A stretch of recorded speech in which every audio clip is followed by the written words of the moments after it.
Hey, it's Sparkly Wine Mermaid Tiffany.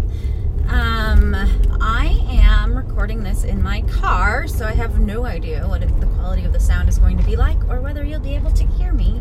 So I apologize in advance if it's horrible. But I just discovered a new wine podcast.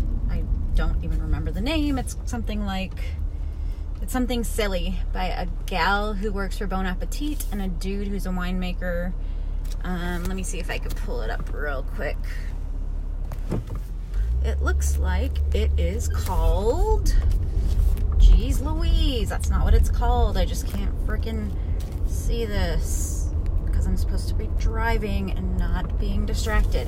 Natural Disasters. So I'm only on the first episode, and it's really cute and hilarious and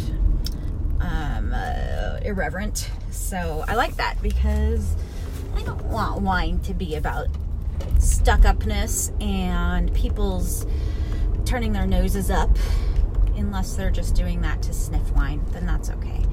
But we need to be nice and kind to each other and connect through wine, not be assholes.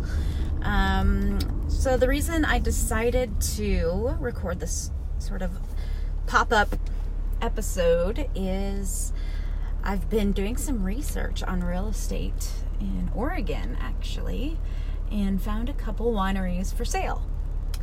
And my crazy monkey mermaid brain, of course, decides to daydream about possibilities.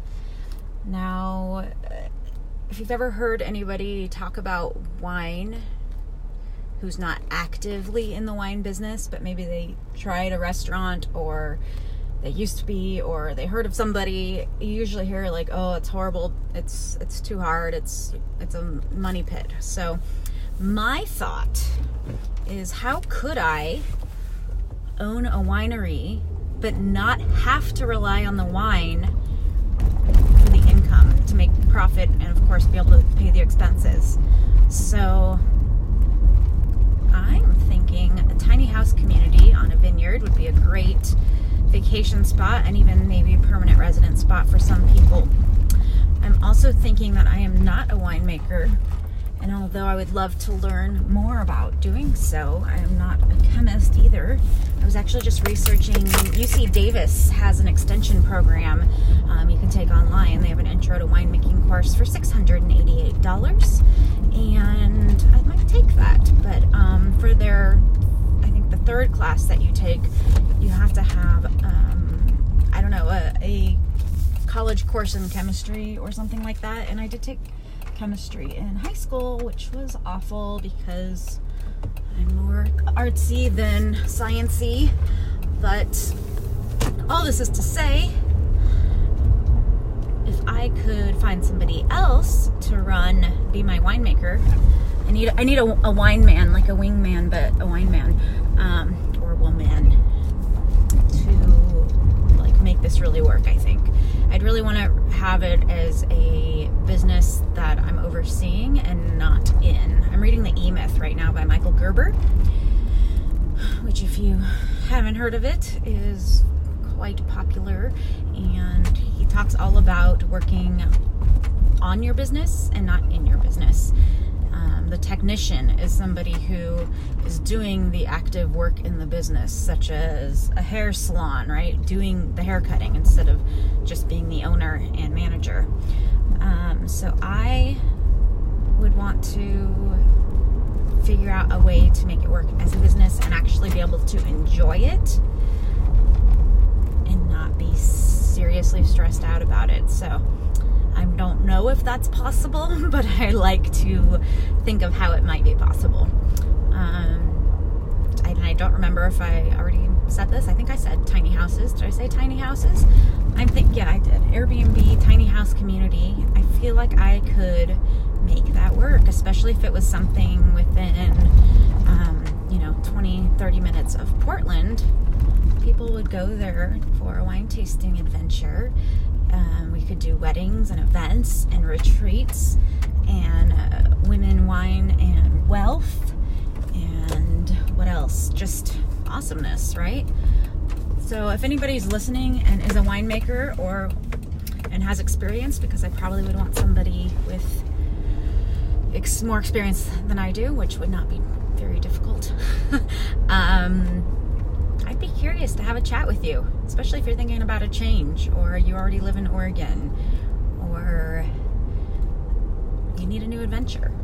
So yeah, I want to hear from anybody who has a family member who owns a winery, or a tasting room, but preferably at the grapes, the wine itself, because the things that I'm looking at, we would want to produce the wine, and it would be awesome to be able to make peace, love, and wine, right? That's kind of the overall pie in the sky, wine in the sky goal that I have for when I started Peace, Love, and Wine. Of course, in case you don't know the backstory, my Canadian sister / BFF, Christy, owns Phyllis the Love Bus, a 1979 VW bus, bright green.